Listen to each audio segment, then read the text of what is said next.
In this discussion, we get to hear from Mehak, a Pakistani candidate who broke into Bain. She shares her networking strategy, her approach to case prep, and advice for aspiring consultants.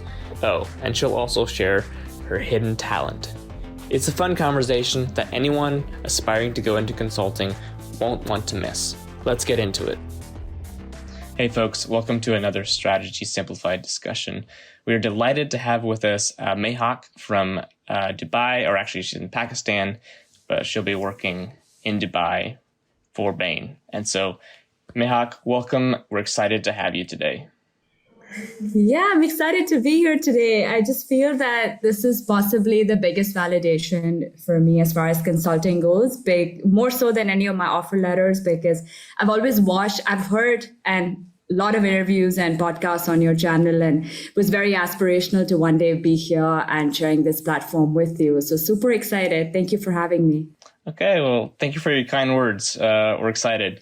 So let's just get right into it. Can you just talk about who you are and just share a brief overview of your background, please? For sure. So I'm Pakistani Canadian, but I was born, bred, raised in Karachi, Pakistan. I'm the eldest of three siblings. And right after high school, I went to Canada in McGill University to pursue my undergraduate studies as an arts major at McGill.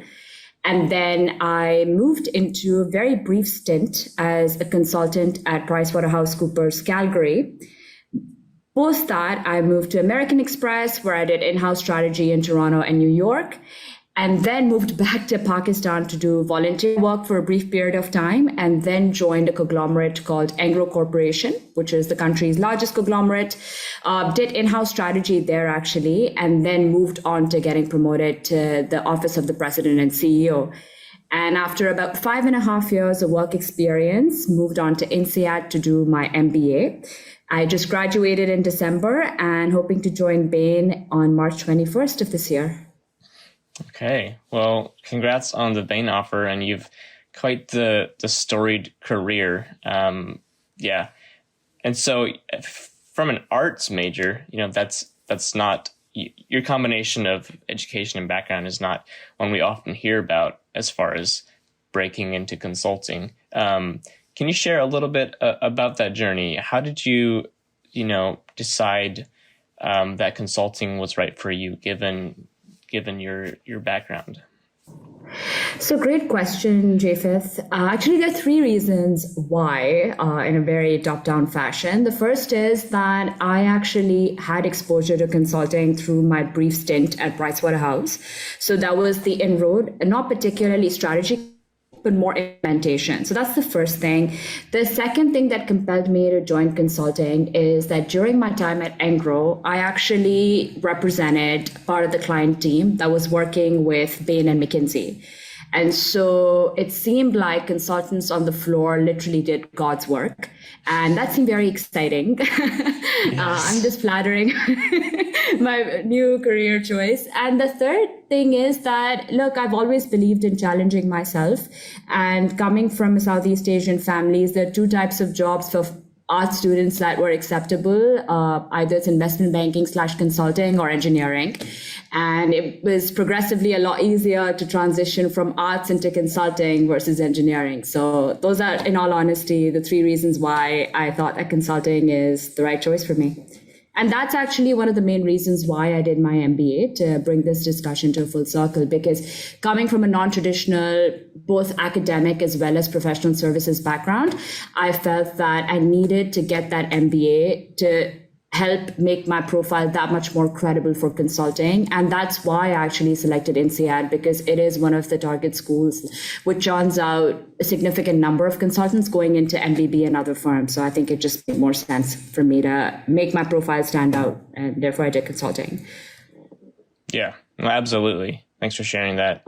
And just before we dive into your process of preparing and landing the job at Bain, can you share a little bit about, do you have one piece of advice for international students recruiting for consulting?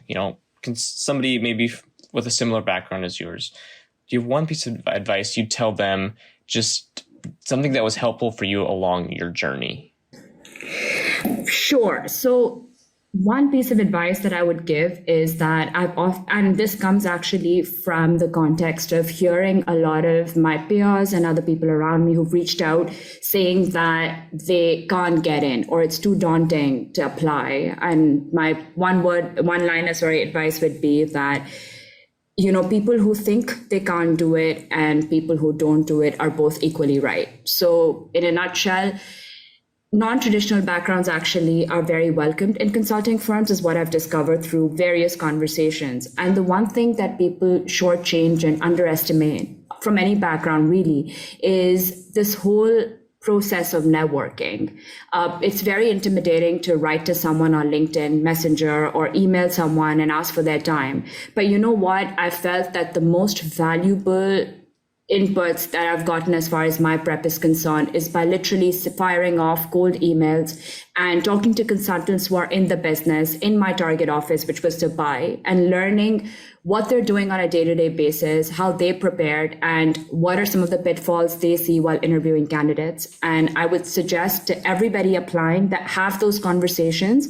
It's super uncomfortable, but you know what? It's less uncomfortable than any case interview you're going to do. So might as well practice early on out. And it really, really bared a lot of fruits for me, even though I was coming from a target school. Yes. Boom. Well, I love that. And there's a lot there, but I love your response there. Those who think they can and those that think they can't are both right. Absolutely. Can we just dig a little bit deeper into what you just shared about those hard, networking conversations, those cold reach out emails? What did you do there? Can you share a little bit more of your LinkedIn process for finding the right people to reach out to? Did you reach out on LinkedIn or email? And then, go a little bit deeper into the kinds of questions you asked when you did get a chance to talk to those folks. Great question. And I'm going to try my level best to sound very much less of a creep and a stalker when I give this response, although it might be hard. But effectively, so you have a three-part question, right? First is the whole stigma around networking before we get into how I actually approached it. You have to be very clear as a person what you're hoping to get out of a conversation. And you also want to make it worthwhile for the person talking to you, because people in the business are exceptionally busy. And so they're likely going to talk to you either on their way to the airport or on a weekend, maybe, if you're lucky. And so it's generally, in my experience, a 15-minute conversation. And so for me, there was literally a three-part process, which was A, what am I hoping to achieve from it? B, what is the best way to achieve it? So through a LinkedIn message or an email. And C, what is my follow-up strategy going to be like? For the first part of the process, I had a list of 3 questions to answer your question as well, Japheth, is firstly, learning about the firm. So just very direct questions on what they do, what the firm is doing right now in terms of sectors, in terms of, getting people on board, in terms of training. So just general know-how of the firm and its culture. Secondly, give them a little bit background about where I'm at in terms of my preparation process, what I'm hoping to achieve in terms of my career aspirations in the next 3 to 5 years, which is generally the horizon that most people want to go into consulting for about 3 years. And the third thing that I was very big on is just asking for a piece of advice or a question that will help me or anyone distinguish themselves. So generally a question I ask is, what's one book that you'd recommend that I read? Or what's one news article that you've read that I could read and learn from? Something like that. Mm-hmm. I think in my experience, just asking that unorthodox question, because it really helps you stick out. And because they're having so many conversations a person in general, it's a bit difficult to remember, who they spoke to. And really the end goal, if I had to put it very candidly, is for that person to give you a referral. At the end of the day, I think that's the big thing without directly asking for it. Or secondly, if you're coming from a target school where referral doesn't really matter, you're getting some sort of advice or input that's going to help help you along the journey. So in reality, in summary, the ROI of that 15-minute conversation for you is infinite as a person who's asking the questions. And for the person, giving their responses, it's from what they tell me, it's their way of kind of giving back to the firm where they're working. And most people are very proud of where they come from, and they do really want to give back to their firm and contribute in the recruitment process. So that's generally how I approach the conversation. To your question around LinkedIn versus email, to be very frank with you, I learned this a bit the hard way. Mm-hmm. So I would send very generic LinkedIn messages that were super direct, and I realized I was getting no responses. And I'm like, this is really frustrating and strange. And I started this networking process about 6 odd months before the actual application journey. So I did give myself some buffer, but then I actually switched my medium, kept the content the same as the message, and just changed it to email. And how I found those emails was I knew what the last, at Bain.com or at McKinsey, whatever, I knew the generic form, and I would take the first and the last name on LinkedIn and just reach out. The third layer is who I would reach out to. So generally, I would find people in my first degree connection, so from INSEAD, who are alums, because I felt that they were more inclined to help me. And we had a mutual connection circuit, which was our school. Another way to do it, if you're not coming from an MBA program, but applying straight from industry or from an grad school, and you don't want to go down that route, is just finding mutual connections first. So those people are more likely to respond to you, and then taking the tree on from there. I've heard from somebody in my program that they found engagement managers and above to reach out to. That's an equally valid strategy. I reached out to a random assortment of people from associates to partners, and I felt that mix was particularly useful for me because it gave me a very diverse perspective of the various types of jobs that people at different layers of an organization do. We'll be right back after this quick break. Have you ever heard a new digital trend and thought to yourself, okay, does this really matter? Asking the right questions helps you cut through the noise and get down to what matters most. I'm Jim Hertzfeld, host of the What If, So What podcast, where we discover what's possible with digital and figure out how to make it real by asking what if, so what, and most importantly, now what? Subscribe and listen, and together we can turn big ideas into tangible actions so you can get shit done. Absolutely. Awesome. Well, that is absolute gold there. And I advise anybody listening to this to take heed and to take notes and to follow what Mehak is sharing, because it's absolutely valuable and it's absolutely an essential part of the process. Even if networking is not something you enjoy, it's not something you feel like you're good at, it is part of the process for breaking into consulting. And so you received offers from a couple of firms. Can you share, what those firms were, and then just your decision-making process of how did you decide that Bain was right for you? Sure. Well, a little bit more than a couple. Please don't understate that number, because every offer letter was printed and framed. I kid you not. But no, so actually I picked Bain because of a few fundamental reasons. The first is that I actually worked with Bain as a client at Engro while I was in Karachi. So I was very familiar with their strategy on working with clients, which was co-creation, a lot of collaboration, a lot of touch base, and a lot of respect for the people on an engagement team. I remember being in a board meeting where everyone in the Bain engagement team spoke. So from the associate to the partner, everyone kind of had a chance to speak and present their work. And I found that incredibly empowering as a young person in an organization that can be very daunting to present in a board meeting of people that are all in gray suits and above the age of 60. So that was kind of fascinating. The second thing is that at INSEAD, actually, I got the Bain Fellowship, which was a program that they were running for women. And there I got the opportunity to get mentored by a Bain associate partner in Dubai. And I found that experience to be completely life-changing, because the kind of advice she gave me through my journey, and we actually never did a mock caves, but it was just, almost on a monthly basis. We were touching base. She would ask about my prep. And in a lot of ways, she really curated that application journey for me through her very, very direct and candid advice. And so for me, that was a great opportunity to see that the firm really valued its people and the culture seemed to be very conducive to new and young people. And the third reason, which is the final reason for selecting Bain, was that through my time at INSEAD, actually, I got exposure to private equity. And I know that Bain specializes in that globally. And they recently developed their practice in the Dubai office. And that work really excited me as well. So it was really a combination of these three things that made me select Bain, with all due respect to the other firms. Yes, absolutely. Thanks for sharing that. And so you had a bunch of offers on the table, but you decided, hey, I like Bain the best. This is the best fit for me. And then now taking a little step backwards to your interview and your case prep process for these firms in general.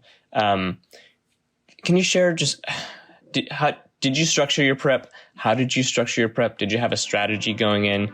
What was that process like for you? We'll be right back after this quick break. Do you want to break into McKinsey, Bain, or BCG? Then join Black Belt. Black Belt is a structured case prep program that combines expert help with self-paced prep curriculum. You get 8 one-hour one-on-one case coaching sessions with a former MBB coach. You also get access to unlimited digital prep materials, and homework will assign you in between sessions to accelerate your progress. Oh, and by the way, 60% of black belts who complete the program land an offer at a top 10 firm. So, if you're serious about landing an MBB offer and changing your whole career trajectory, join Black Belt today. Click the link in the show notes to learn more. Yes, so great question. The short answer to your first question is, did I have a strategy? No. Do I like to believe that I had a strategy? Yes. Did I tell everyone that I had a plan? Yes. So the reality is that we all think that we're going to dive into the world of case prep with knowing how to go about it. I took lots of advice from people that were in my program who had gotten the summer internship. I hadn't applied as a summer intern to any of the firms. So my chance really of applying was in the fall on-campus recruitment. And so, I thought that I had absorbed the lessons of everyone who had been through summer recruitment in my MBA program. And the reality is I followed none of it, as much as I like to believe that I did. And so to now reflect on what would have been a great strategy to do, I think, because I did follow it eventually when push came to shove, is literally a 3-part process.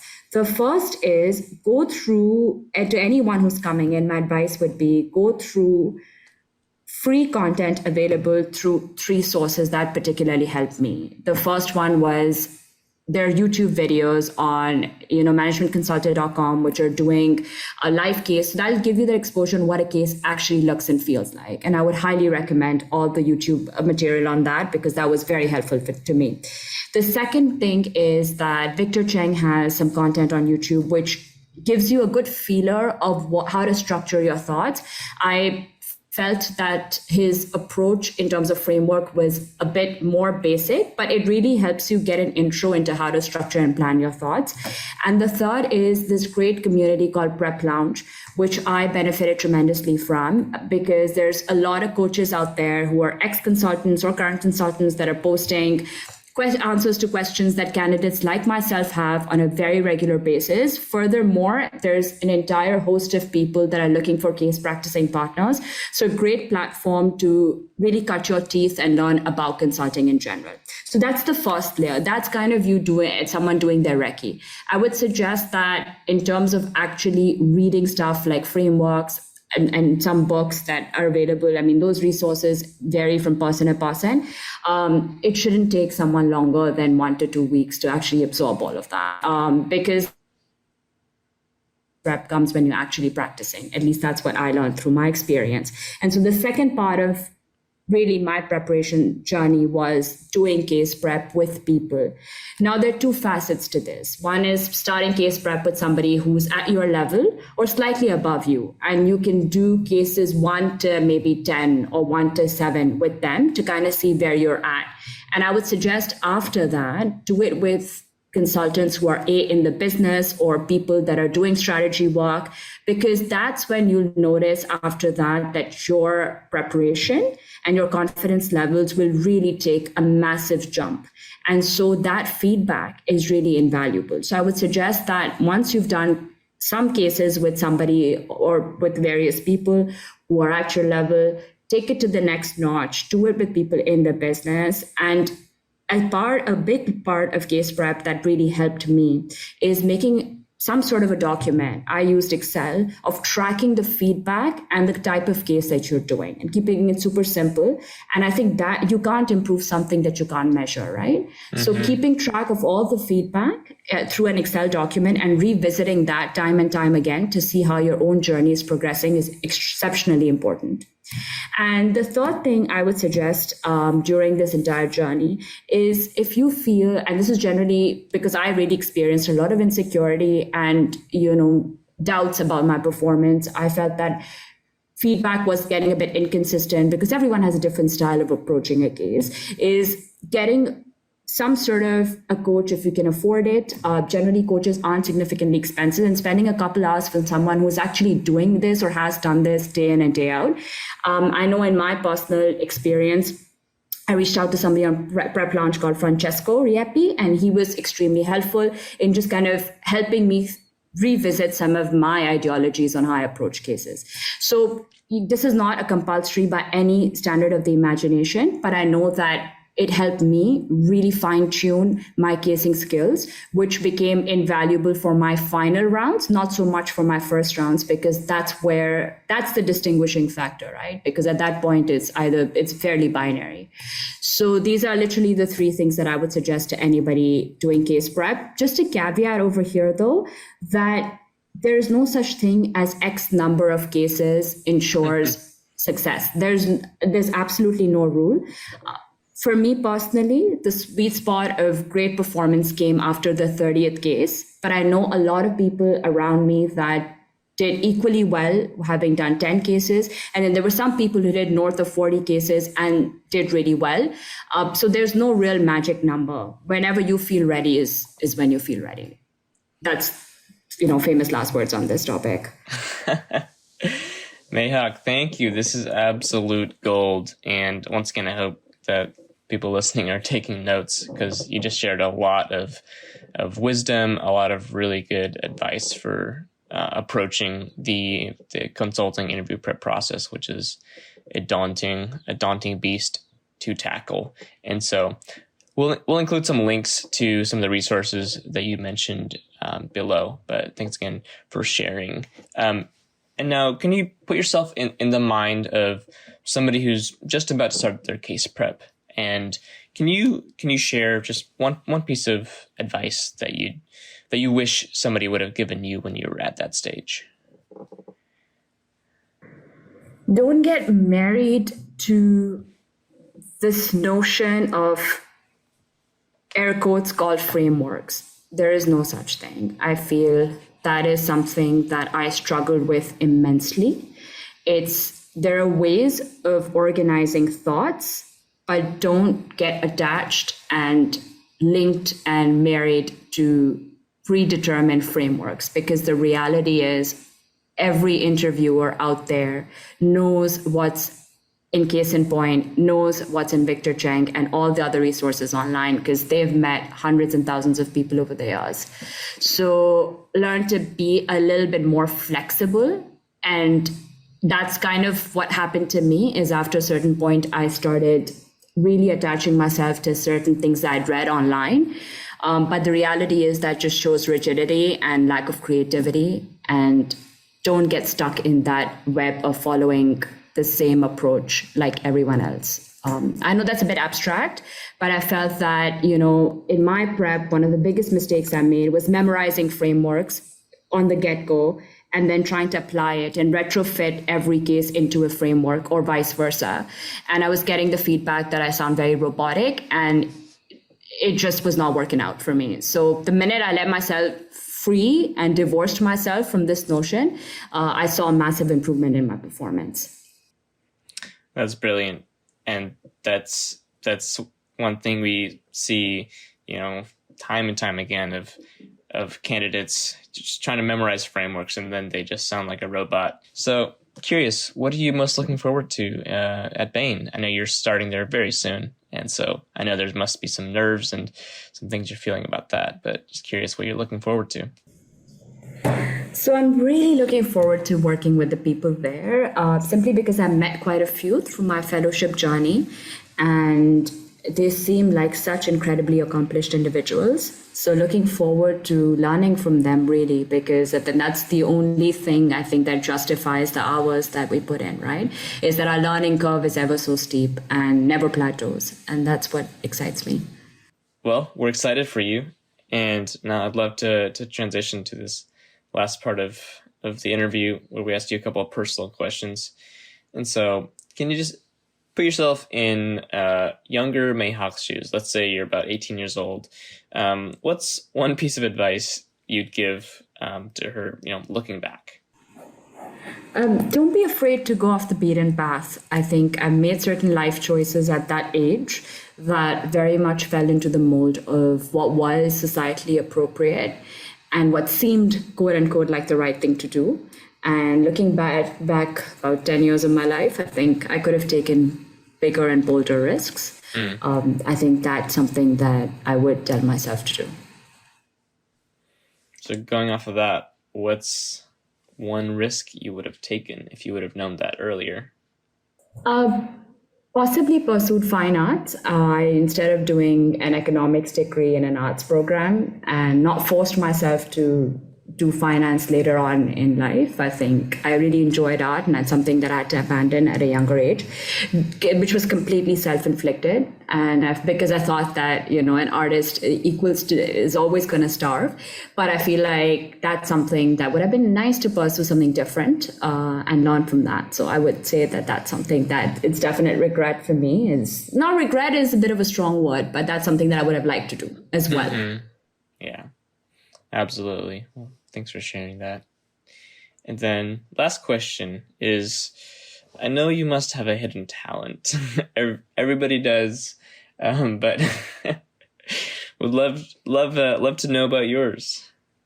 So I really think that I'm a great bathroom singer. I think so. I mean, it's my opinion. That's Amazing. Why it's a hidden talent. But I feel like one day my talent would be revealed to the world, I hope, but that's something that I think that I have somewhere deep down inside me. Absolutely. They just don't know. They don't know. They just don't know. The world just is not ready for it, Jacob. They're not ready. That's the thing. Okay. Well, you'll have to send us your album when it comes out. Your bathroom singing collection. You'll see me at the Grammys at some point, and then Great. we'll see. All right. Then I can say, I know her. Very exciting. This has been such a fun conversation, Japheth. Thank you so much. Yeah, thanks for having it. And thanks again for coming on and sharing your story. And It's my pleasure. Anything I can do to give back to you and your team and to the wider community, more than happy to do that. You guys have been an incredible source of inspiration and help. You and your team at various junctures of this journey. And I wish you guys and the company all the very best, because it's truly been life-changing for me. So thank you so much for that. Thanks for listening to another episode of Strategy Simplified. If you enjoyed this discussion with Mehak, we'd love if you'd share the podcast with your friends, family, or coworkers to help get the word out. Thanks again for being a loyal listener of the podcast. We'll see you next week.